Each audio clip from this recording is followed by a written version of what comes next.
Welcome to Whiskey and Whitetails, the show for those that hunt with a passion, drink with a purpose. I'm Gus, Hi, Matt. and as always, we want to say thank you to our Patreon members. We want to say thank you to the Waypoint Network for having us, and thank you to you for sharing, commenting, liking, subscribing, all the stuff you do. If you're new here, welcome. If not, welcome back. We got a good one for you this week, Matt. What do we get into? Got into all kinds of stuff. I went on a rabbit hole about just random news things. Talked about a Yellowstone giveaway they're doing that I'm going to enter for, and I think everyone should as well. Just proved an easy way to do it during the episode. Yeah. Also talked about some upcoming events that we're doing, and Gave some good examples of kinda how what's not to going be on. how not to be an asshole. Yeah, and then at the end we do heavy carnivore talk, like at the very end. So if you're still wondering about that or care, that's where that is. Nice. But other than that, I will say I took a bunch of I got to be able to send a bunch of cool pictures and videos last weekend thanks to Mint Mobile. There you Or go. for $15 a month. $15 a month. I've been doing it now for probably 8 months with Mint Mobile, and I like the only thing I could say is places where you have one bar and shitty service, you'll have 0 bars with Mint Mobile. But anywhere else, I mean, you can really think about those places. Like I know in the back of my work, there's a spot that there's no, like barely any service. Now it goes into SOS mode. But outside of that, I got service everywhere, and it's $15 a month. I was paying $160 a month with AT&T for 2 lines, and now I'm paying $50 a month. But you can also, they have a deal right now where if you buy a new phone, so if you want an Apple phone, Apple 15 Pro Max, $100 a month. If you buy 6 months of service with it, you get 6 months free. So 6 times 15, whatever that number is. Yeah. Probably still cheaper than an average Yeah. cell phone bill. For You get sure. 6 months free service. I mean, I don't know. So if you need a new phone, pay $100 a month. 6 times 15. That's what you pay. And you get a phone and service for a year. They also have Android deals right now, looking at as low as $66 for a Google Pixel 8, Samsung Galaxy S2 4, $75 a month. Same thing. Buy 6 months, get 6 months free. Yeah, it's cheap because Androids are shit. And you're the pain in the ass in everyone's text group if you have an Android. Take your green text bubbles and get the fuck out of here. Stop it. I just don't understand. Just be an adult. Well, I do. No, you don't. Talking to you, Mom. You don't do any programming. You don't do anything cool. You just have it and say you have all these capabilities. Just get an iPhone. I was the same way. I'm a cybersecurity guy. It's not. Yeah. It's just No, it's just not. easier. You know what to you use can an do? Apple You like can pick that else. thing up, throw it in the air, and shoot it with a bow, with a broadhead from Vantage Point Archery, and it'll explode that phone. And then you can just resharpen it and keep using it because Vantage Point Archery makes the best broadheads on the planet. It does, and that was a phenomenal transition. Segway dude. king. Segway boss. Let me tell you what. Yeah, we have been since about this time last year. It was our first time. Sort of. We've been using VPA broadheads for a while, but we did a podcast with them about this time last year, right? Because it was a couple months later you went to the shoot, and man, the people, the company, what they believe, how they run their business.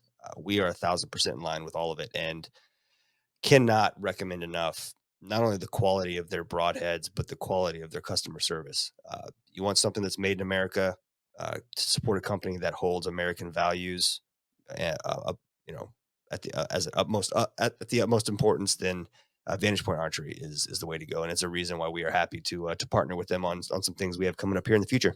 Yep, and they also have Vantage Point Armory, and so they make. If you wanted to compensate it for your gun, you're going to have to buy all kinds of shit for it, but basically what they have is a slide on. It slides onto the rail system underneath the pistol, and it adds a compensator on the front of it, so you can literally take it on and take it off whenever you want. And it shows a proven reduction in recoil. So it's like, but they're making a bunch of cool stuff. You can check them out. VPArchery.com. Did I say that right?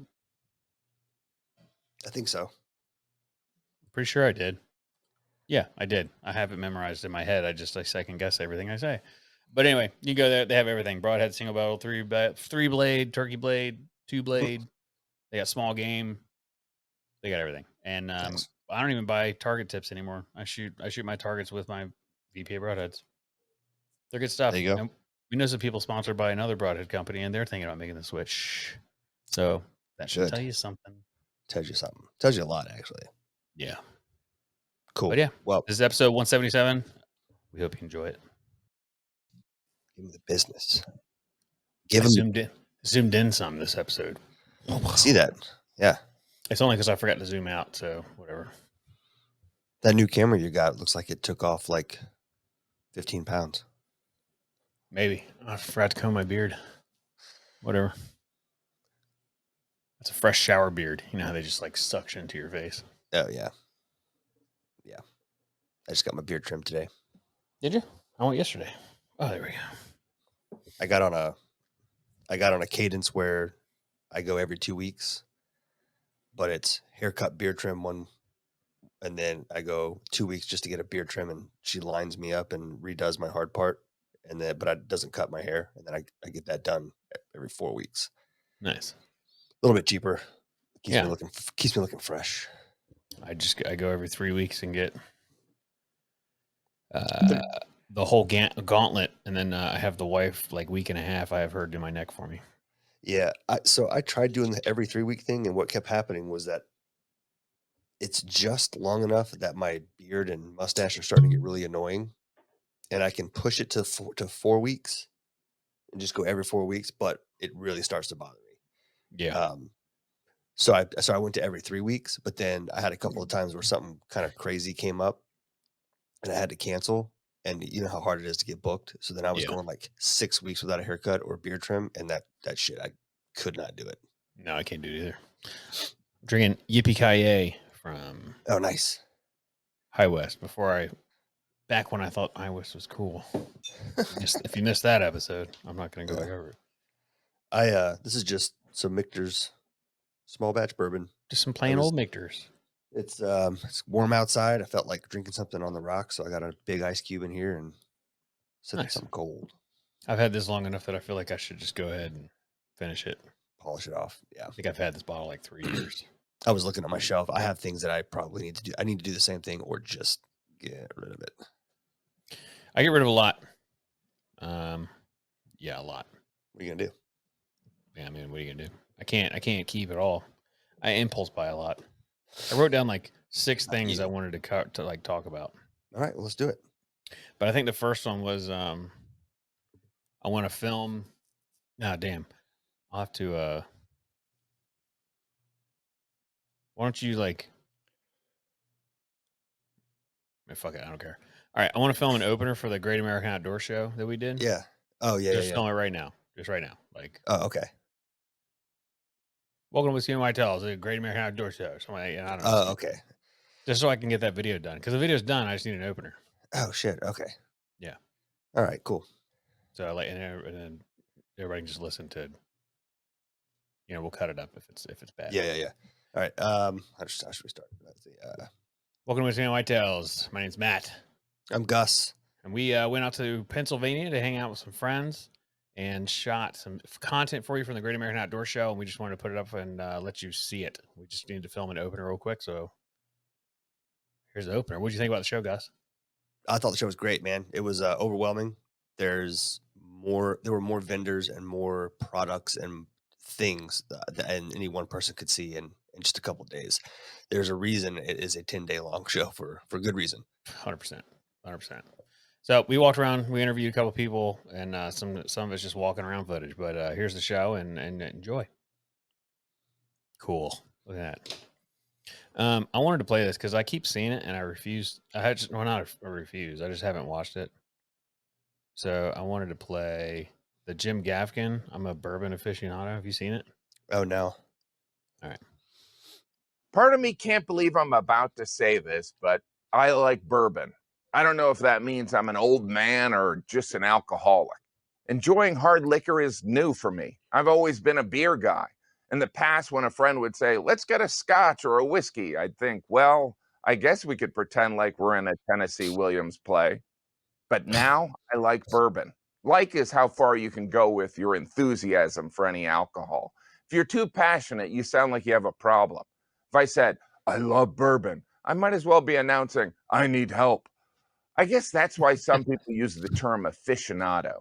When someone says, I'm a bourbon aficionado, it probably means they drink too much bourbon. My wife and I will occasionally have a bourbon every night. Sharing a small glass of bourbon together gives us an opportunity to reconnect as a couple and try to forget we have children. When I recently did some shows in Louisville, I stayed in a hotel that had a store in the lobby that primarily sold bourbon.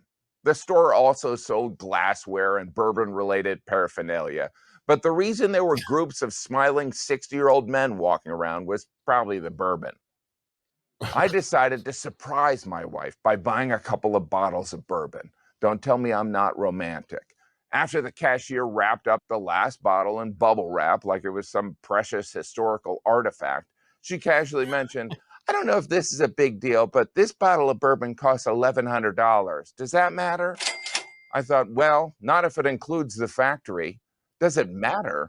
Only if my children expect to go to college. It should have been an easy answer. Nobody needs an $1,100 bottle of bourbon. I didn't buy that bottle of bourbon, but part of me felt like I deserved it. Parenting is that hard. I guess I wanted that bottle of bourbon for my wife and me and for our That's all I children. get. I mean, because of our Goodness. children. I'm a bourbon aficionado. Yeah, that's pretty good. Yeah, I Jim Gaffigan's humor is hit or miss for me as it is. So Yeah.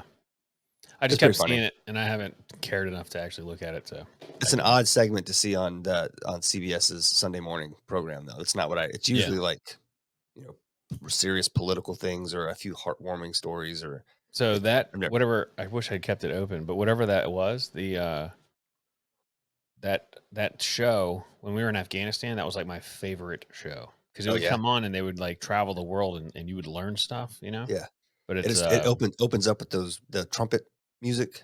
yeah, Yeah. yeah, and it was like we had what was the name of it, like the Armed Forces TV. I was Yeah. just talking about this to somebody. And it wasn't always on, but it's like Sunday morning that would be on and that would be playing, and we would Yeah. always like get up and watch it. Well, it wasn't Sunday morning AFN. for us, but AFN, the Armed Forces Network. Yeah. yeah, yeah. We had That was funny. it didn't always work, but when it did, Showed the same fraud, waste, and abuse commercial for the last 50 years. It hasn't. I don't Sure think it's did. changed one bit. I haven't. I don't remember. I'm sure it did. I didn't obviously watch a lot of TV, but we did have one, and when the satellite was just Yeah. right, You could get something. we could get some, and that show When I would lived- come on Sundays, so we always tried to get it. Oh, nice. When we lived in England, we didn't have cable or satellite TV because the British tax everything crazy. Surprise, surprise. So all we had were those two channels, the AFN, and there was one other military related network. And that's all we got. Was occasionally if there was something big on TV like the World Series or the Stanley Cup playoffs or something like that, they would pipe it in, but you'd have to watch it like 3 a.m, 2 a.m. Damn. Otherwise, it's just reruns of shit. I was getting ready to say, and there's something on right now that people, and then I remembered it was the Masters. Yeah, the Masters. I saw it at All the gym. kinds of sports. It's a good time of year for sports. You got the Masters, you got college basketball, which I'm not a huge basketball fan, but you've also got NHL playoffs about to start, which is my favorite. Yeah, I know you're an NHL kind of guy. Kind of guy. Kind of guy. Another thing I want to talk about. Go ahead and share that too. Share screen. I'm sure you saw it because Steve Ranella posted it. So outrage after U.S. hunter who reportedly took wolf and bar and killed it, only fine. So I guess the guy chased this wolf down in a snowmobile, taped the wolf's mouth shut to take a picture of it, took it inside a local bar, and then shot it to death behind the tavern. And I'm going to go ahead and agree with Steve Ranella that this guy's a piece of shit. This is not. He said that this guy's not a hunter. This guy's just a drunk asshole that was on a snowmobile. Just so he 100%. hunted and killed a wolf. He's not a hunter. So we as hunters do not claim him or his terrible decision here. Yeah, there's we've talked about this before on previous episodes about how as a community we have to be very careful because of the spotlight we're currently under and the scrutiny we're always underneath. Preach it, And that brother. as a community, we don't show up collectively as we should when there are things going on that deal with, new laws, policy, things like that.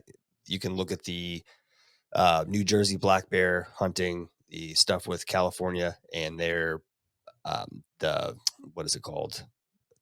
geez, the mountain lion hunting, the Yeah. wolves being all these things, that legislation that is passed, that is being driven by people's feelings and opinions and not biology or science.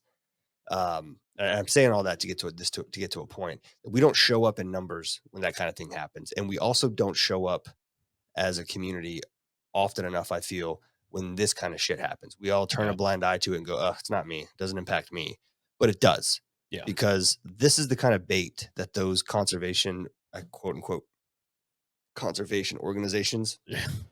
This is the kind of shit that they will use to hit at the heartstrings and emotions of other people and get them on their anti-hunting side. This is not hunting No. by This any is not. stretch of the means. By them putting hunter in the title, it's despicable. It is. It's the guy deserves. There's man, wolves are one of my favorite animals. My kids ask me all the time, "Hey, what Daddy? What's Yeah, your favorite animal? What's you your wear favorite?" wolf shirts all the time. Yeah, the wolf with the moon. That's my Yeah. Yeah. my jam. Now I have to buy one. But seriously, man, they're really cool animals, and the way the hierarchy, their social structure and interaction within a pack, it's fascinating stuff. For someone to run down an animal like that on a snowmobile and then parade it around injured, like they did something cool. I mean, Yeah. I wish that story included, and then local hunters beat the shit out of him, Yeah. and threw him in his truck and let him sleep it off Wolf for the night. broke red tape around his mouth and proceeded to chew his head off. Yeah. Yeah, I'd pay to watch that.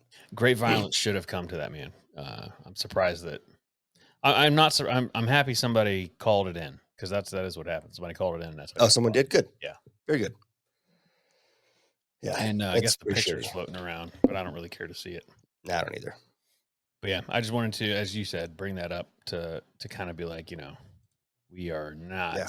We're not cool with that. Yeah, no. As hunters. So if you're listening to this and you're not a hunter and you're like, I hate hunters, just know we don't feel that way. Well, Up also, next. What you no. Anyway, no, we beat that horse to death. It's fine. On to the next thing. Yeah. All right. Some more bourbon news. Yellowstone Bourbon launching a once in a lifetime getaway contest. Oh, I am going to apply to this. So yeah. the contest for consumers to win an all-inclusive trip to Yellowstone National Park this year. So you can enter through July 15th, and all you got to do is submit a photo and a write-up about your love for the great outdoors, a hiking story, a poem, or another kind of written expression. 3 lucky winners and their +1 will experience the ultimate national park adventure September 5th to the 8th, 2024, including hiking, horseback riding, sightseeing, curated meals, private accommodations, and round-trip airfare. In addition, 4 social media influencers will be joining for this trip of a lifetime. And I don't know who any of those 4 are. What do they say? Dean Unglert, Adam Glick, Holly Johnson, and Patrick Duke. No idea. Yeah, I'm sure they're great people. For more than 150 years, Yellowstone Bourbon has shared a bond with the majestic Yellowstone National Park, which is true. They do donate. Oh, this is right there. So in 2018, they donated nearly $500,000 to the National Parks Conservation Association to preserve national parks. In 2023, they became the largest corporate donor at the $250,000 level, which we got to meet Steve Beam when we were there. Yellowstone Bourbon's a cool spot. It's an interesting place. Good juice, as they know. And I hate that I just said juice. But yeah, I thought that was cool. I figured that I would share that. I'm gonna write a haiku. Actually, Yeah. I just had ChatGPT write it for me. I bet you did. Read it. Elk shadows loom large. In the quiet dawn's embrace, nature's dance unfolds. Nothing about bourbon in there. It says about the great outdoors. Didn't say anything about bourbon. I know, but I think if you add bourbon in there, now add sipping a glass of bourbon. Let's see where he goes. Because I just feel like if you were to be like, also, here's some, I thought about doing, let me read the rules again. Submitting a photo and a write-up about your love for the great outdoors. So I think if you did a photo of a Yellowstone bottle somewhere, and then a write-up about enjoying whiskey in the great outdoors, maybe a campfire. That's what I'm going to do. I'm going to go the campfire route. There you Get it back in. Elk shadows loom large, sipping bourbon, warmth spreads wide, nature's dance, dawn's light. Okay. So clearly we need a little more information on that one. Yeah, we'll work on the prompt for that. It's yeah. fine. Yeah. But everyone should get entered for that. That's a pretty easy. Yeah, it's super easy. And it's a website. It's the National Park Getaway .YellowstoneBourbon.com. That's how you get in. Entered to win. That's Up cool. next, this is the last thing I got, but it's something that I thought it grabbed my attention. Then I was like, A woman found dead in a church with no blood in her body. She may have been a TikToker hunting for ghosts, police say. What the fuck? Yeah. So it's a French woman. She was found in an abandoned church in northern Italy after a ghost hunting trip. Witnesses reported seeing the woman dressed as a vampire with a man hours before her death. 22 years old, found over the weekend at an abandoned church where she had been stabbed to death and drained of blood, CNN reports.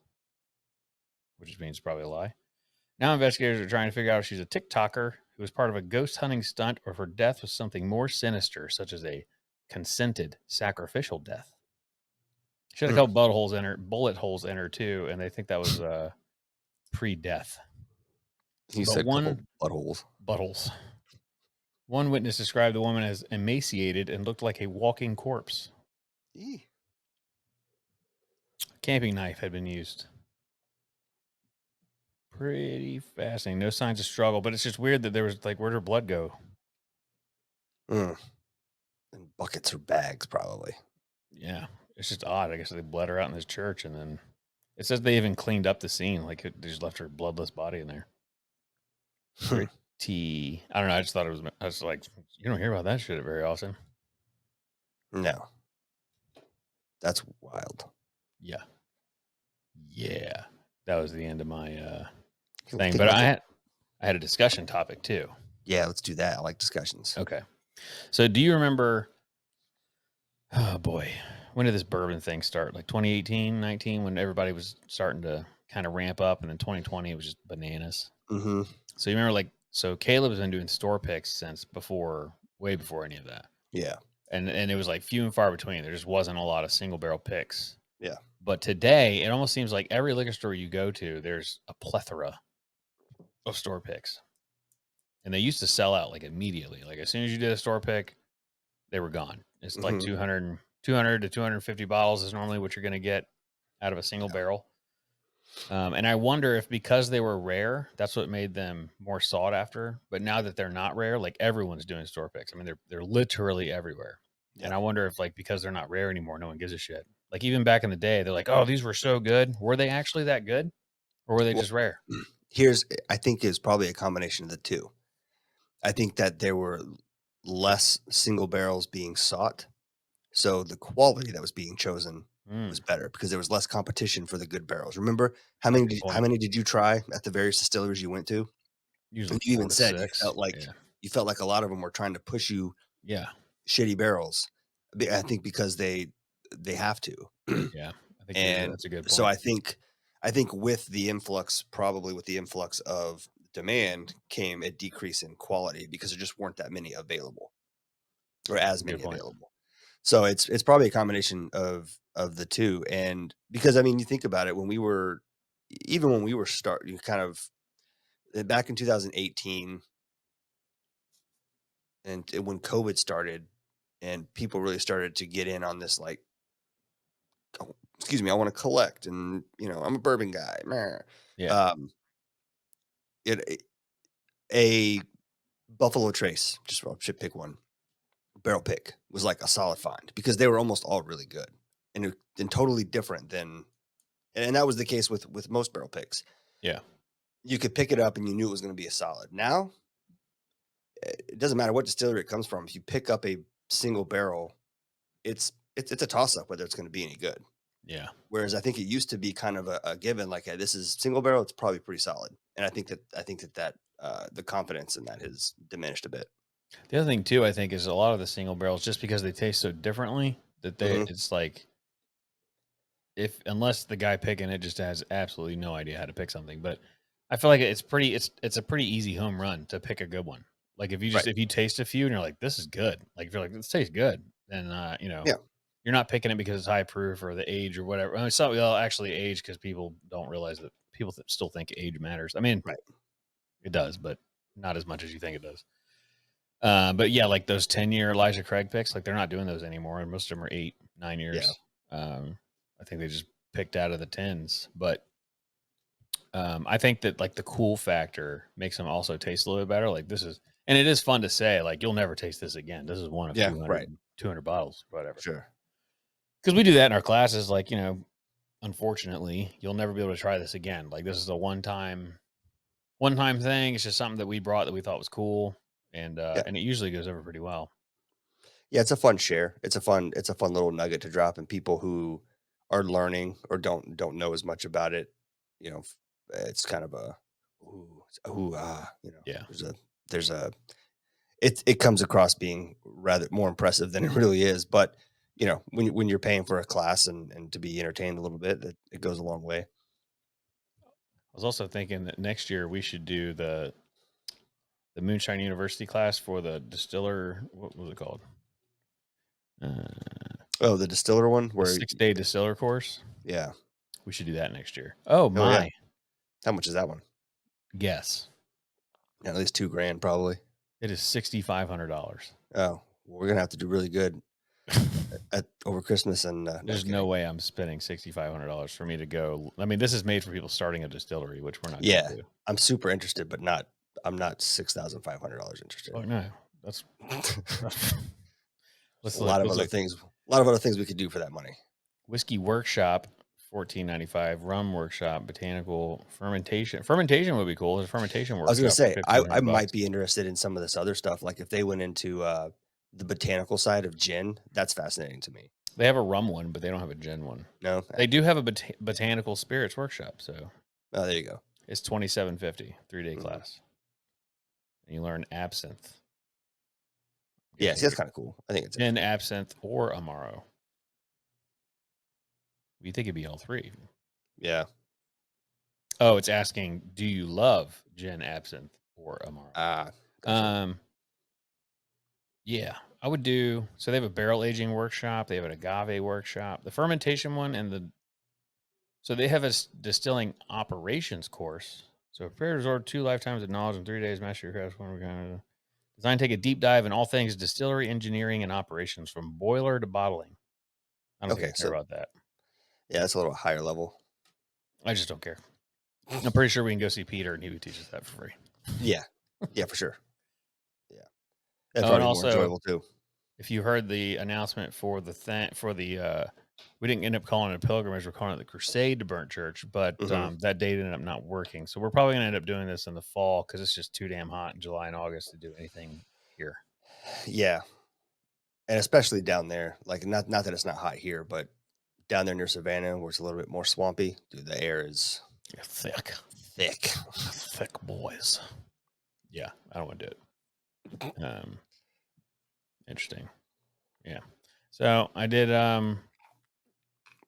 Carolina Marsh Tackey Association, their annual meeting, and I filmed some stuff, and I have most of it lined up. I'm working on getting a few things for just overlays. I want to make sure the wife looks at him and goes, yeah, that's the right horse. You know, right. I don't want to look like an idiot. So he kind of helped me with a lot of that stuff too. But yeah, it's a pretty good thing. It talks about it. But then after that comes out, I think I would like to have him on the podcast as well. But I want to do it in person because it's more of a hang. Yeah. That's cool. It looked like a good time. It was a good time. There was real cowboys there. I mean, and cow ladies or whatever, cowgirls. Yeah. Cow women. Cow pokes. Folks. All good people, man. It was we did Friday. We got there Friday evening, afternoon, something like that. So I did Friday, Saturday, and came back Sunday morning. But it was a good time. We just pretty much hung out next to a bonfire and drank and ate. He cooked some bomb ass ribs. Yeah. There's a lot of horses. Learned a lot about horses. One thing I found really fascinating was so like horses are like, I guess they're picky water drinkers. So you know the saying, like, you can lead a horse to water, but you can't make them drink. Right. That's like a real thing. Like horses, unless they're really thirsty. So a lot of them have to bring water from home because the horse can smell the difference. Like this isn't water I'm not used to this water. They won't drink it. And I guess it like changes part of their, like where their stomach meets their legs. Mm-hmm. I don't know, but you can see that the horse isn't drinking water, and that's supposedly like Interesting. a bad thing. Huh. And then I wanted to read. No, I better not do that. But yeah. So and then they were telling me that that's actually like cowboy shit. So like if you're out on the trail, so if you're out riding your horse all day, the horse is thirsty, it's going to drink water. Yeah. But if you go somewhere to get water and the horse won't drink from it, you better not drink from it either. And so they used to look to horses to like protect them on water. Yeah. Is this water, let them know if the water was clean or not. Yeah. It's a good way to, smart. I thought it's fascinating. But and it's like I love hearing old sayings and not knowing where they come from. Like it literally means like you can lead a horse to water, but you can't make them drink it. They're like they may not drink it. Right. Fascinating. But I like learning all that stuff. But yeah, it's a good group of folks. Bonfire. Yeah. Good times. Yeah. I don't it's an odd time of year. It's weird. There's a lot of outdoor stuff going on, but not a lot of hunting going on. I mean, it's turkey season. Camping though this is a good time of year to camp. It's not too terribly hot. It's cool. It cools off enough in the evenings to make it comfortable. And I would much rather hang out and do an annual meetup for any organization at a camp out. Oh yeah. Right. Like it's cheaper than a hotel. If you get a big enough group, take over a whole campsite, you're not going to bother anybody. It's just, you know what I mean? It's just we're the only ones there. There's no one there. Like there's another section of the property that people were at, but I stayed in primitive camping. I guess because the other section of the property is for horse trailers. So like we stay where the tents are. And these guys just back their trailers up in the tent camping spot, but nobody said anything. I don't think they care. Yeah, probably not. It was fascinating too. We walked up the hill. There's like a stable up there, and there was this horse that was like the biggest horse I've ever seen in my life. And I'm like looking at him, and I know better than to touch him and all that stuff, but I'm just talking about how big he is. This guy comes around, he's like feeding the horses and cleaning out their stalls, and we start talking to him. And he was like, "Yeah, I'm just up here for the weekend." He was like, "I live in Charleston." I was like, "Well, me too. That's where we drove up here too." I was like, "Where do you live?" And he stables them somewhere in Somerville, but I can't remember the name of the place. Okay. But I ended up bringing it up. I was like, "It's crazy. There was a guy down there from where we're, down where we were at." And he was like, "Where's he keep horses down there?" And I told him the name of the place because I remembered it then. And he was like, "You just met a rich asshole."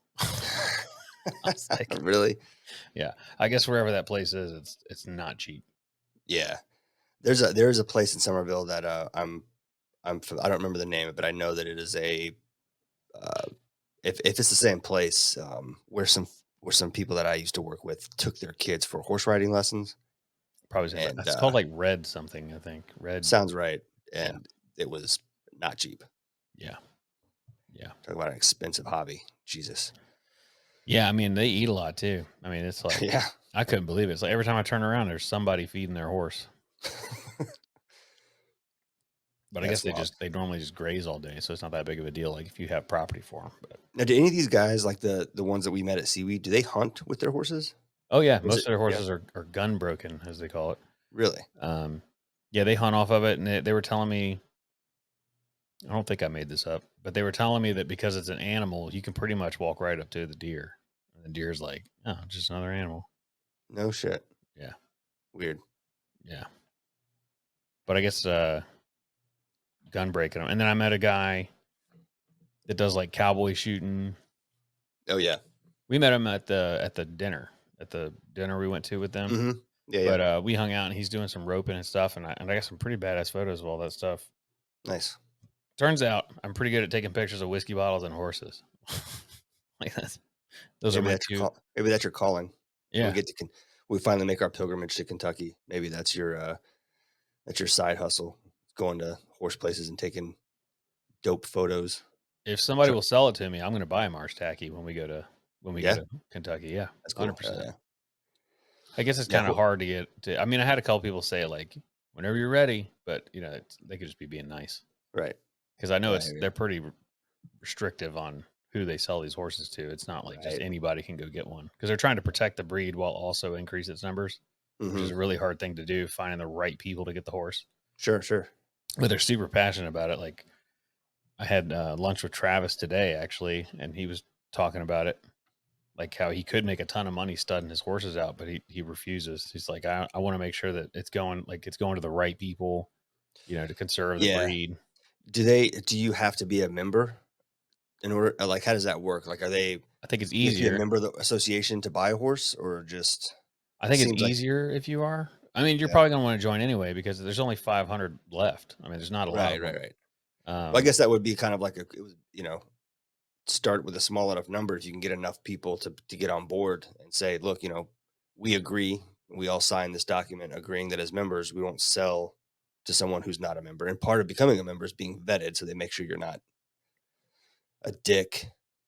well, I think it's just like I don't think a dick would be a member. Yeah, that's what I'm saying. I think there's a barrier to entry there, but maybe Yeah. someone's just also conniving enough and rich enough to become a member just because they want to get a horse and Maybe then treat it like shit. the wife is a lifetime member. She bought a lifetime membership package. Or do we're both drinking out of over under glasses. Yeah. Shout out to Brian and those guys. Yeah, The Reserve Collection. I like it because it's buffalo and it smells really good, It smells good. Yeah. like the leather does. Yeah. So this Smells like weekend, leather and bourbon. Smells like a candle. 100%. So no, is it next weekend we're doing?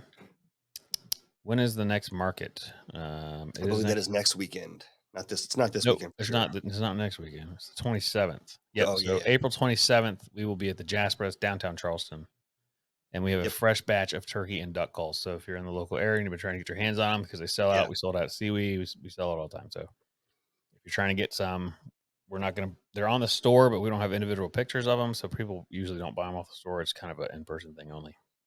You also get them cheaper in person. Get them cheaper in person, and you get to run the calls and see. I mean, they all Yeah. sound really great, but you get to look at them, get your hands on. Each one's unique. None of them ever look. No one of them look the same. So it's getting your hands on them is our favorite way to sell them to people. Yep. And if you're listening to this Monday or Tuesday that it comes out, you still have time to buy tickets for our whiskey class is Saturday, April 20th. It is in Summerville, South Carolina. It's $100 per person. Goes to charity. As we've said twice now, we are doing this for free. We're donating our time. They're paying for the whiskey, and we're just going to come out there, share some knowledge, have a good time, and raise some money for ALS, I believe. Mm-hmm. Yep. Good for ALS. And so info at whiskeyandwhitetails.com. We can get you in touch with the guy that has the tickets. Also, if you're in the Columbia area this Saturday morning, April 20th, Saturday morning, I will be at Hobcaw. Wait, I better make sure that's right. That sounds right. I've been saying it all week, but now Hollow Creek. I don't know what's wrong with me. Hollow Creek Distillery. It's outside of Columbia. I'll be there Saturday morning. I believe we're doing a whiskey roundtable around 10 a.m., doing some talking, doing a little drinking, sipping, talking whiskey with a bunch of people. So it'll be a good thing. I believe it's a free event. So okay. How far is that from here? 2 hours, something like that. Cool. And they're also doing I don't know if it's a bottle of your own, but I know that they dumped a barrel just for this, or they are dumping a barrel just for this. And so you get your own. I mean, you got to pay for it, but you'll get a single barrel pick that's just for this event. So that'll be fun. Nice. Hanging out with some folks there. This weekend I'm going to MAM. So if you're listening to this on Monday, you'll be seeing me at Monday at the Masters. I'm hoping I run into Joey Fatone because I know he's going to be there. Yeah. And I'm going to go like out here at MAM with Joey Fatone. You know him from Impractical Jokers, and then just like leave it at that. Yeah. Because what was he, In Sync or something? Yeah, he is. Is it In Sync or Backstreet Boys? I don't know. Oh, it was In Sync. I was right. But I'm going to say you know him from Impractical Jokers because he was on like 2 episodes. Yeah. It's funny. He'd probably laugh his ass off at it. I think that he would. That's what I'm going to say. At Real Joey Fatone. But yeah, this is it's Hootie and the Blowfish puts on this event. I didn't really realize that, but the actual whole band will be there. So that'll be cool to see more than just Darius. Yeah, you were talking about getting pictures with Joey Fatone, and I meant to ask you if you thought you were gonna to run into Darius Rucker, because that'd be pretty cool. Well, I mean, it's gonna be there. It's not a huge event, so it's and I don't know how easy it is to get tickets. The way it was explained to me is it's like they do a lottery for tickets, and if you're in the lottery, you get to go. And then they do like a limited release of tickets, but it's basically only people that donate. So if you donate Gotcha. enough, you get tickets. And like your first year in, you like this would be my first year in. So next year we could donate to it and get tickets to go Got it. Okay. in return for the donation. Gotcha. But I So also don't know that much about golf. So small circle. yeah, I think so. I mean, I don't know. It's at a bar, so it can't be. There's no way it's some massive event, you know. Yeah, for sure. It's the whole thing takes place at just one location. For some reason I thought this was like a multiple day isn't there like a pro-am golf game? Yeah, there is. It's so golf begins at 10 a.m. So House of Blues Oh, okay, yeah. is where it's at. So That makes sense. I've never been there. And that's not a big place though, right? I mean, it's not small, but it's not trying to think what we compare it to around here.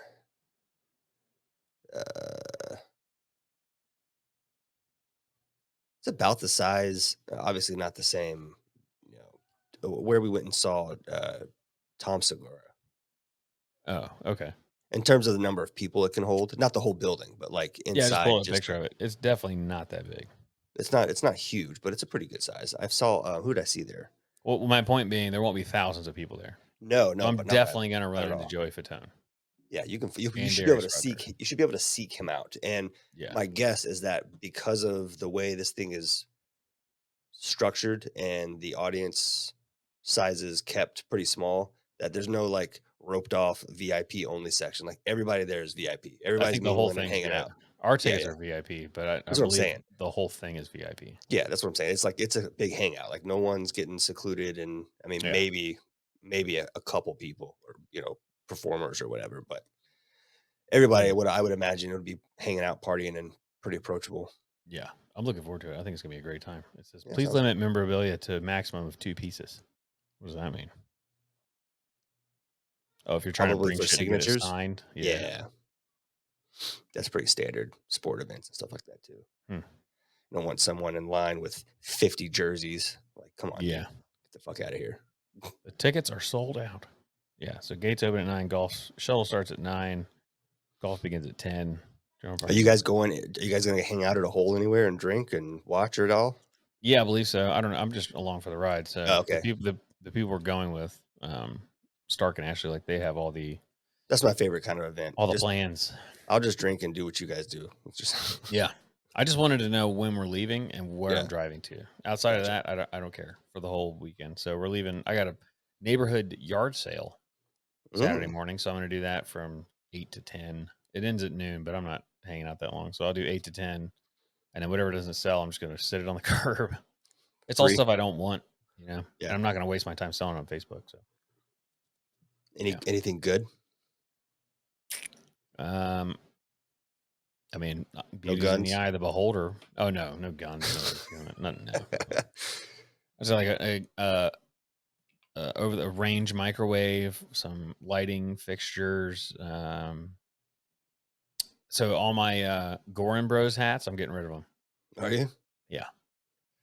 Played out. Everybody's copping the style. Yeah, I've been seeing them a lot now, and it's like I don't want to wear what everybody else is wearing. And then today I was in the sauna after my workout, and there was a guy. When I walked in, he was laying down on the sauna bench, and so I kind of like stared at him, and he sat up, and I sat where he was laying down, and he started doing like these weird stretches that are not like, they weren't like doctor prescribed. They weren't real stretches. You know what I mean? It was things that you just making shit up.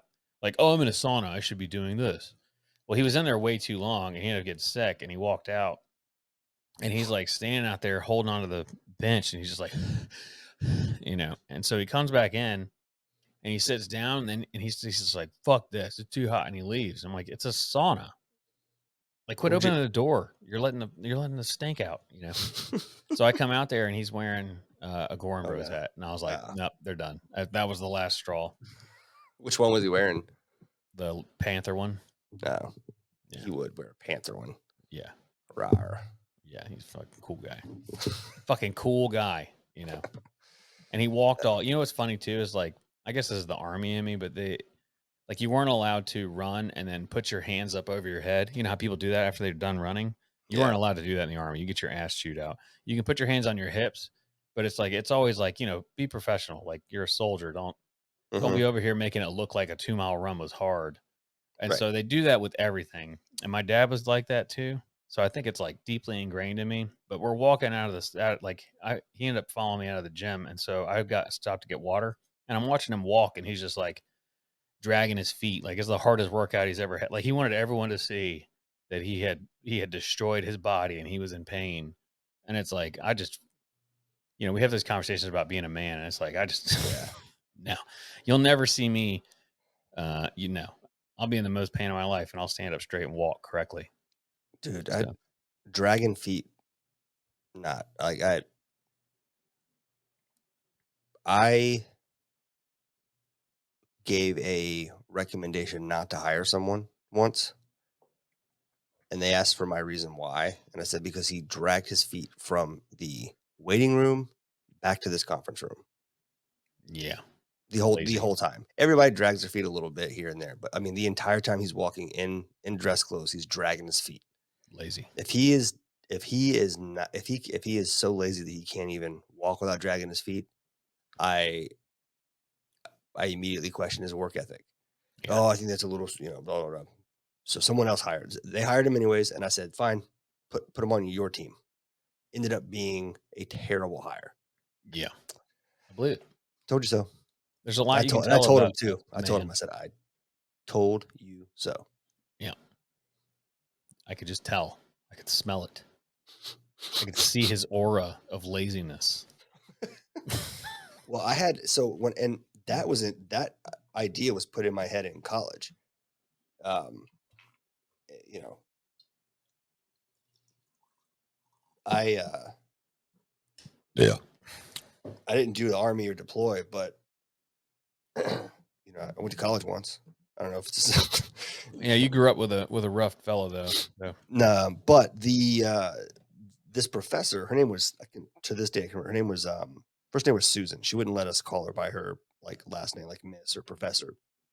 And she was you meet a handful of people in your life that are like straight up, like you meet them, you talk with them, you walk away and you go, that person is a boss, like have made their way to where they are. Anyway, she had worked her way up through as a female in the pharmaceutical industry and was like a pharmaceutical executive, not just a sales rep, but she started as like a regional, like a local sales rep and worked her way up to the top. And so she was teaching a business strategy class. It was basically the capstone class for the business part of my degree. They took all of the accounting, marketing, all the individual classes, and you put it all together. And how do all those things correlate, and how do you use those sub disciplines to run a business effectively? Um, and she told that one thing she told me as we were all graduating. She's like, I have some things I want to tell everyone. You guys, many of you are graduating soon. Here's some things when you start getting into the workforce, I want you to keep in mind. She gave a list of things. I can't remember any of them to this day, except for do not drag your fucking feet walking in.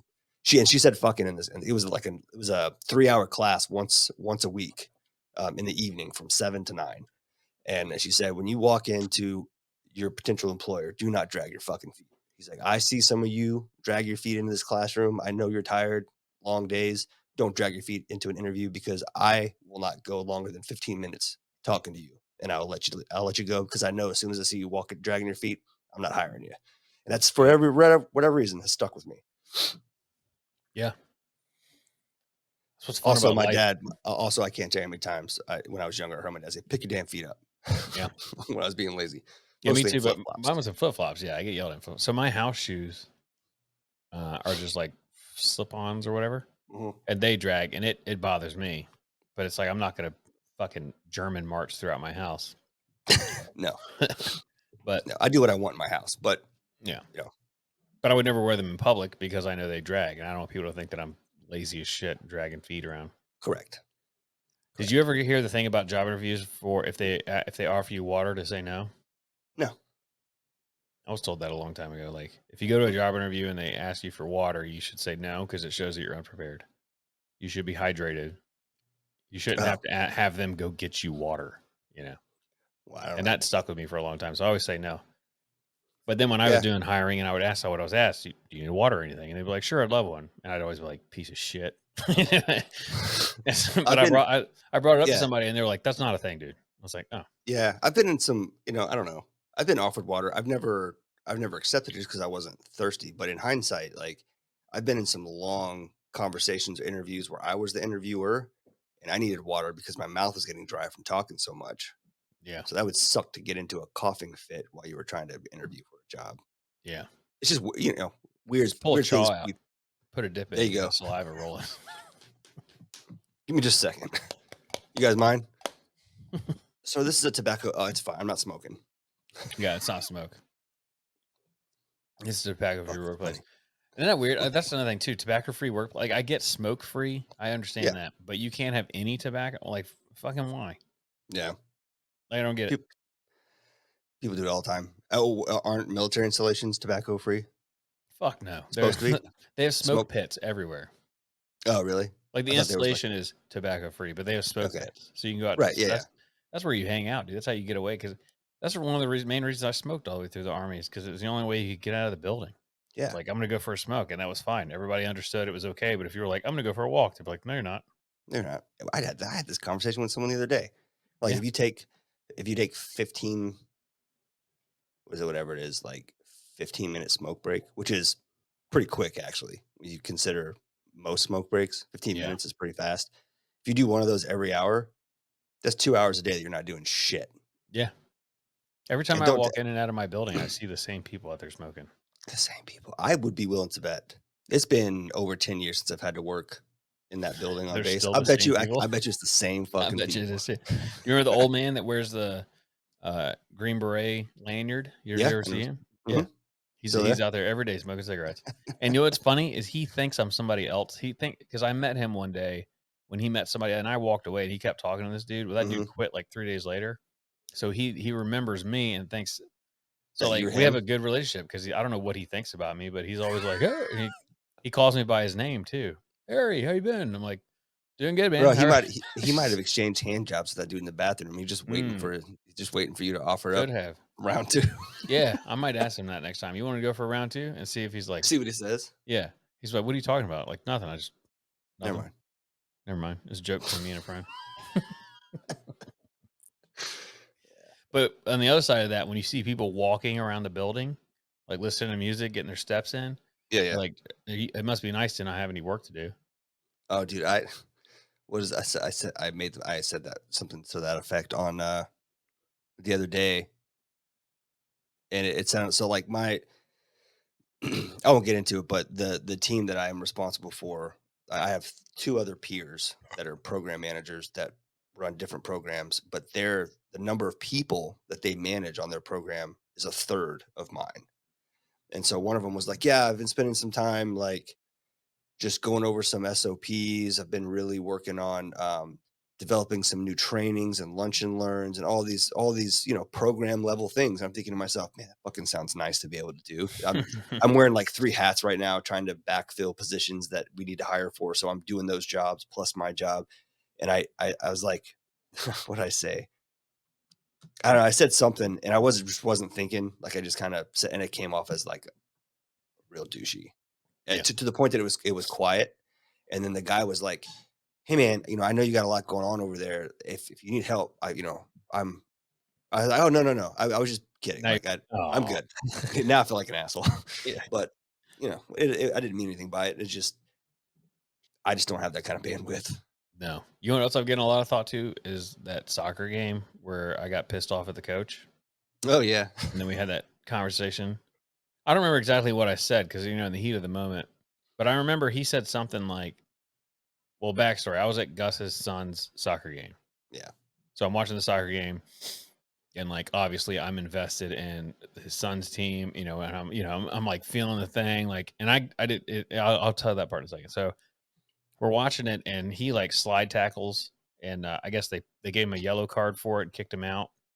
And then everybody's like, well, we didn't really know why, So they put him back in and somebody else slide tackled someone else. And the coach of the opposite team got all pissed off and starts yelling at the team and the crowd and the ref, like, pull them out. They're trying to hurt my guys, blah, blah. And he just kept going, pull them out, pull them out. And then one of your team Yeah. parents was like, that's enough. And he turned around. He's like, it's not enough. And he started running his mouth. And then Yeah. I started running my mouth. And then, long story short, you told me it ended. But, and then you and I started talking. And I was like, I didn't grow up playing sports. Yeah. So, like, friendly shit talk, Mhm. I'm not familiar. Like, for me, shit, it's like the streets. Like, you talk shit, you get, So this Yeah. guy's talking shit, and I have no reason to even be at that game other than to watch your son. But I'm like, I'm ready to go to battle. Ready Like, to I'm fight. gonna pull this dude out in the middle of the field and whoop his ass.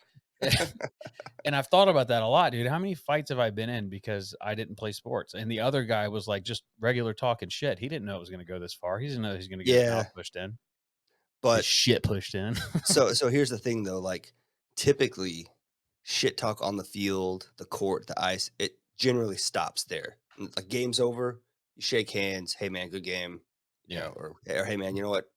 Fuck you. Till next time. Yeah. Yeah. Play again later. It usually always ends that way.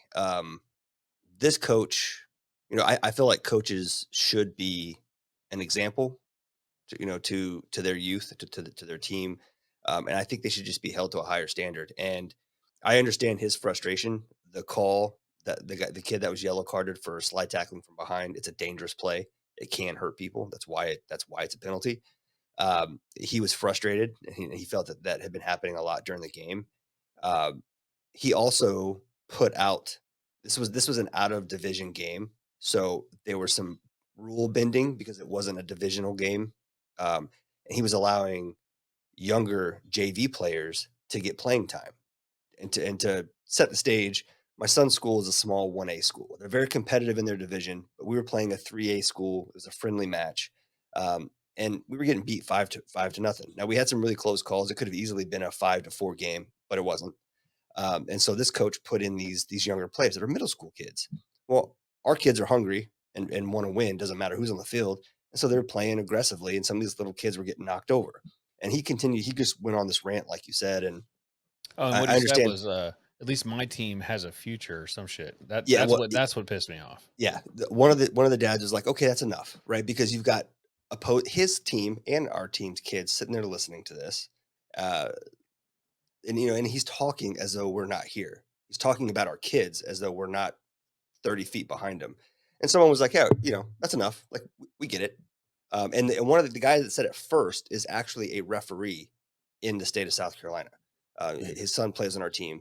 He knows the community very well. And he's like, that's enough. Like you've said enough. He's like, no, it's not enough. And then went on to say something about it's not enough because we actually have a season to play for. Yeah, It's that's like, yeah. all right, first of all, we're second or third in our division. We're still well within playoff reach. So get off your high horse. Yeah. What's funny though is you didn't see it happen because you went to your truck, but he was parked right next to us, and there were a bunch of our parents standing around talking, and he got in that vehicle and left real fucking I quick. bet he did. um, but yeah, that was uncalled for. But to your point, yeah, man, you develop thick skin playing sports real quick. Not just playing sports, but you learn how to shit talk. Yeah. Like maybe I shouldn't talk shit because that dude's laid me out 3 times.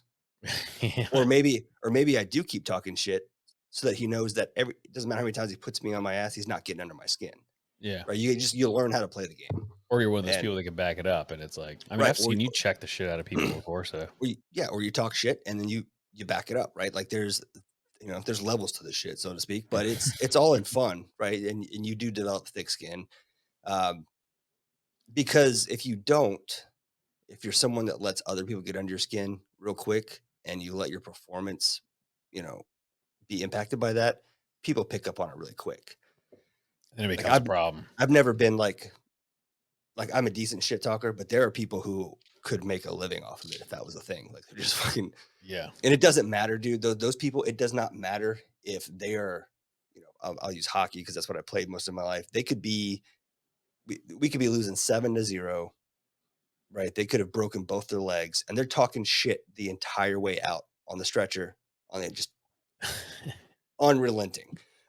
Because that shit gets in your head, as an opponent, right? You're playing physical, you're beating them on the scoreboard, and you still can't seem to break their spirit. There's something about that eats away at you after a while. And Yeah. if the game is close and you're not getting beat that bad, and they can't break your spirit, that can sometimes be the difference in a game and turning a game around later. And it definitely pays off, in real life, not, kind of having thicker skin. But I don't know, man. Talking shit is part of it's fun. Yeah. If you ever bored and you want to get some laughs, Google NHL hockey chirps or chirping. That's what it's referred to in hockey. When you talk shit, chirping, just chirping. Okay. And there's compilations of dudes talking shit to each other. It is wildly hilarious, the shit that they say to each other. I'm gonna watch some of this shit tonight. You should, man. It's really funny. It's really funny. It sounds hilarious. I'm all about that.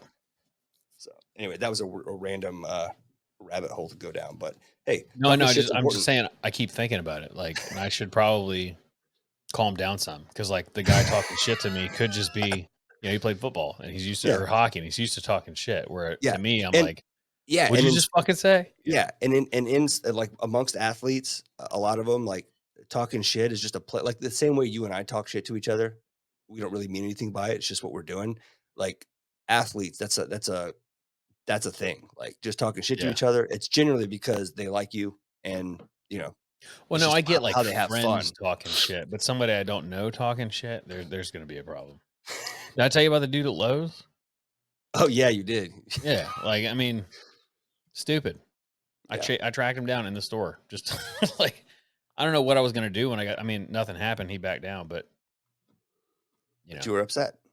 I was pissed. Like, and it was all my fault. Huh? What was that about? Oh, it was about your side view I mirror. was turning. And so dude, I drive I drive a big ass Super Duty. So like the mirrors, just like the solar eclipse, right? The moon is smaller than the sun, but because of the distance, the moon can cover the sun. Sure. Well, my mirrors will hide people. Like, you will not see them. I mean, it's not like part of their body. It'll hide a whole family. It'll hide cars sometimes. Like there's places that I pull out and I have to literally sit there and make sure there's nothing behind the mirror before I go forward. So all I was doing was, it was early in the morning, I was turning and there was a guy in the mirror. And by the time he came out of the mirror, he was probably 2 feet from my front bumper, and I slammed on the brakes and he like threw his hands up and I rolled the window down. I was like, I am so fucking sorry. I was like, these mirrors are massive. And like, I looked and I didn't see anybody. I waited and then I went, and the mirrors are just so big. They hide people. I was like, I'm really sorry. And he goes, and so and he like waved like that was the end. And then he turns around and goes, learn how to drive your truck. And I said, what the fuck did you just say? And he like walked inside. So I went and parked, and I went straight in there, and there was an old lady out there watering, flowers in front of Lowe's. Mm-hmm. And I was like, did he just say, learn how to drive your truck? Is that what he said to me? And she was like, yeah. Isn't that funny? And I was like, no. I was like, I'm going to go talk. She's like, I don't think that you should. I was like, no, I'm going to go talk to him. And I walked straight in. I knew exactly where he was going because he was holding a plumbing part. Mm-hmm. I walked straight back to plumbing, and I was like, where are you from? I know you're not from the South, because down here, when you make a mistake and you apologize, like, thick shit kind of blows over. I was like, but you're over there talking shit. Like, explain to me why you felt the need to say that. And he was like, I don't want no problems. I was like, I'm just saying, man. Fuck. Yeah. I was trying to be nice. I humbled myself in front of you. I apologized. Hardcore. And then you start talking shit. You're asking for an ass whooping in the middle of Lowe's. Yeah, and I'll beat your 70-year-old ass to death in the plumbing section of all places. There is a lot of heavy metal in this area. I'll beat the shit out of you and then make a stretcher out of plumbing material and carry your ass out. No, I would never hit an old man, but I might. I just wanted to know where he was from, and he was from New Jersey. So, oh, that explains it all. Yeah, I sat in a parking lot, waited till he came outside, and he had a New Jersey license plate frame. You're so fucking creepy. I can't help it, dude. It's in my head. I wasn't gonna do anything. I'm not gonna follow him home. That's crazy. But you did though, didn't you? I want to know. No, I didn't. I want to know what he drove, because I started thinking, like, I bet you he drives a Subaru. I had all these thoughts in my head. He's from New Jersey. He drives a Subaru. Yeah. Where's he live? I have no idea. He turned right. I turned left. No, so in your head, where does he live? Oh, in my head, he lives behind the poorhouse. And he goes to the poorhouse all the time. And he hangs out there with all the hippies and wears patchouli. That's in my head. That's where he's at. Oh, that's perfect. Yeah, that's good. All right, it's enough shit talk for one episode. Yeah. I got nothing else. Me either, man. When does turkey season end? Do you know? Dude, I have no idea. There's no way I'm going to get back out. I withdrew from the club also. Same. Yeah. I did. I think I'm going to leave all my shit in there too. I don't think I'm even going to go get it. I'm not going to get any of my stands. They're all in. I'll go get my blind because it's pretty new. I got nowhere to store or any desire to store any of my hang-ons or ladder stands. I'll let Bo know where they are if somebody wants them. I'll clean out the little locker that I have out there also, but that's it. I thought about going to get my bag feeder, but it cost me more in fuel to drive out there to get it than it would just buy a new one. Yeah. And then that Yeah. sketchy ass stand I built, I would like to have that hang on ladder back, but same thing. I don't care. I saddle hunt now, so I have no need for a stand. Yep. Yeah, I'm just gonna leave it out there. Fuck it. Yeah, I'll get my blind so I can hunt with the kids still, but I'm gonna be looking for small pieces of private land around here that I can try to. I'm gonna play the kid card and say I'm looking for a place close by to bring my kids out, and I will legitimately only bring my kids to those locations. And if I want to hunt myself, I'll go out to Francis Marion and deal with people and bugs and stuff like that out there. But it's just not worth. It takes me just as long to drive out to the club now as it does to the national forest. It's an hour away from me. I pass thousands and thousands of acres of private land somewhere. I'm sure I can find to get some hunting permission. And as we talked about, and if someone from the club is listening, I'll tell it. I'll talk to you about it in person. But like the clubhouse is falling apart. You mentioned the electrical stuff. The thing sometimes I feel like is a fire waiting to happen. I thought it was gonna. I told Adam, I was like, we're staying here. I was like, but you see how much this is flickering? Like it didn't used to be this bad. So like I'm pretty nervous about it. Yeah, man. I mean, I told the Bo. One of the most frustrating things is the roads. Like, Yeah, I can't get back there. Even with our trucks, like 4-wheel drive trucks that should be perfectly capable of getting just about anywhere on that road, on that property. Like half the roads are impassable because the holes are too big. It's just blocked by things, and it's just like paying a lot of money a year to only really be able to utilize maybe 40% of what I feel like I should be able to utilize out there. Yeah. So, because I want to bow hunt more, and you cannot get back on the bow side. Like you just can't. Oh no, you have to walk everywhere. Yeah, and it's like that's great for reducing pressure. But this time of year, like I want to be able to drive back there and tend to my stand and do things without having. I want to be able to go out and put out corn, and I want to be able to get to where I want to be, and also don't want to have to drag a deer 200 yards out of the woods. Like it's just. I mean, look, I'm sure this sounds like just straight up bitching to a lot of people, but I would not be having these same complaints, and I wouldn't even mention these things for public land. No, absolutely not. But that's free. We're paying money, thousands of dollars for access to resources and to have certain things. You can call them amenities or whatever. And I just feel like over the years they've kind of diminished. I'm just not interested in paying for it anymore. So and I'll even take blame that I didn't help keep up the house. I mean, but also I'm not an electrician. No, but here's the thing. I mean, what am I going to do? Here's the thing. The issues with the house are structural. They're things that it's not cleaning up afterward. It's somebody needs to get up and fix some of the major leaks in the roof. Somebody needs to get and pay an electrician to come out there and seriously. And there's some other things about that that back wall will shock you if you touch it. 120 volts into your body if you just touch a wall. Yeah, there's some things about that.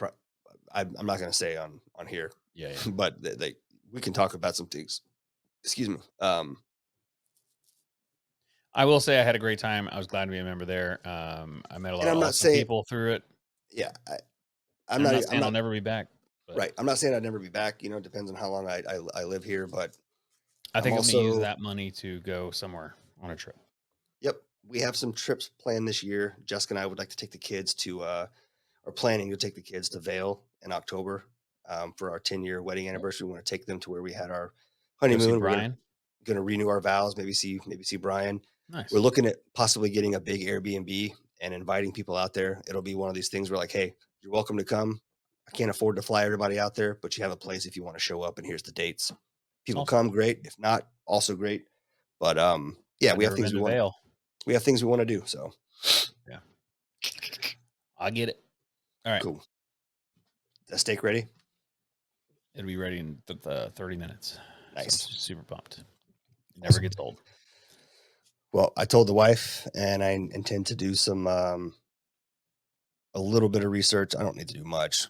because you've done most of it for me. But I think this weekend I'm going to go grocery shopping and start carnivore on Monday. My wife has been secretly doing it. She's not one to just like outwardly say she's going to commit to something because she doesn't want to fall back on it. But she's been doing it. She's down 20 pounds, dude, and she's a small body, so that's a lot. Yeah. I feel like if I don't say it out here and like have you be like on a recorded podcast, like, how's it going? Hold me accountable. Like, I feel like I was never going to do it. So that's that's what I'm doing now. I tell everybody that wants to try it, I need you to do 15 days. You have to tell yourself you're a piece of shit. You'll never trust yourself again if you don't do 15 days. Yeah. Because by day 8 is when it starts to happen.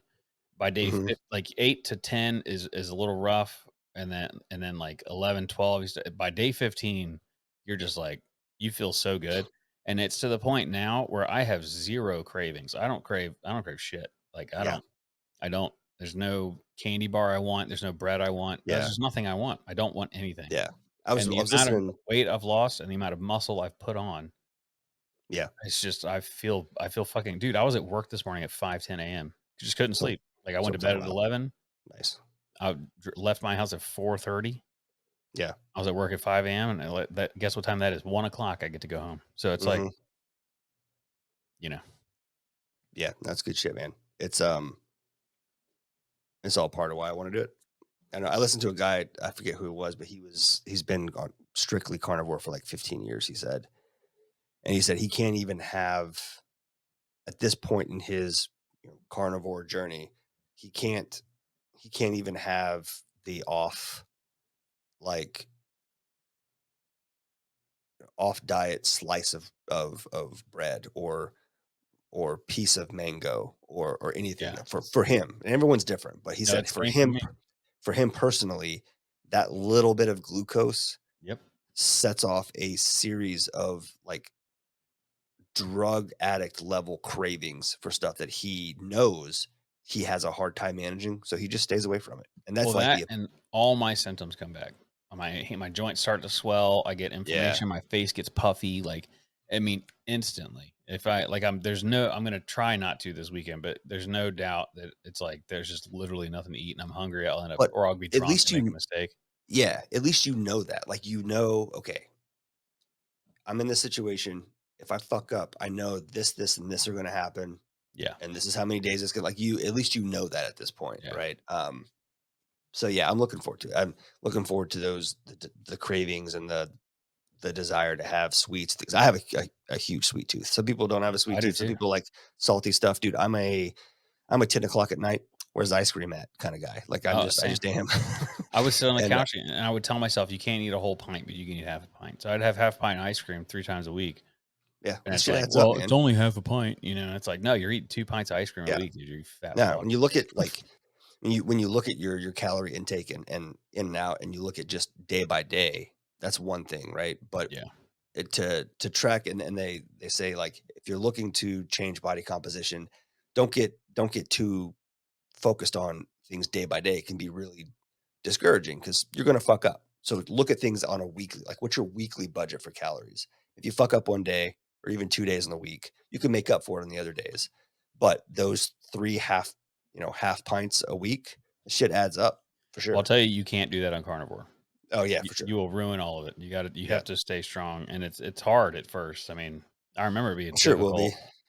But I have Jessica. I'm gonna have her keep me accountable, and I'm giving her permission to be an asshole about things. Call me out, like remind me, keep me on course if I need it. Well, that's why whatever I said to you the other day about appendix carrying, I was like, I appendix carried again, you fat fuck, or whatever. You fat cow. Yeah, like I'm trying to, I can appendix carry too, asshole. It's just not comfortable. Well, I'll tell you this: I have my CAC scan on the 19th, so I'm super interested in seeing how that goes. So the 19th at 7 a.m. I'm like 85% sold on it. If that comes back improved or in good shape. Well, I've never had one before, but well, that's what I'm saying. But like, if after all it comes back 0, fuck everybody. I'll keep my 380 cholesterol and I'll keep it the rest of my life. Yeah. That's what it's funny, man. When you start doing it, people are like, yeah, well, what's your cholesterol? And it's like, I don't even feel like having the conversation with you. I've already done it so many times. Yeah. Peter Attia, Straight Dope on Cholesterol. Go read it. After you read that, then we can talk. But until you read that and learn something, I'm not even gonna have that conversation. No, that's a good way to look at it. Like, if you really want to have this conversation, if you really want to go in, like I'll do it, but we have to have the same background information coming into this. Yeah.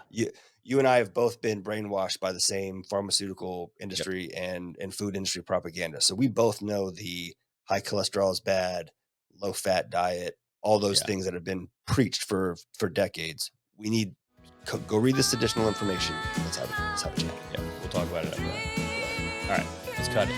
I'm out. Bye.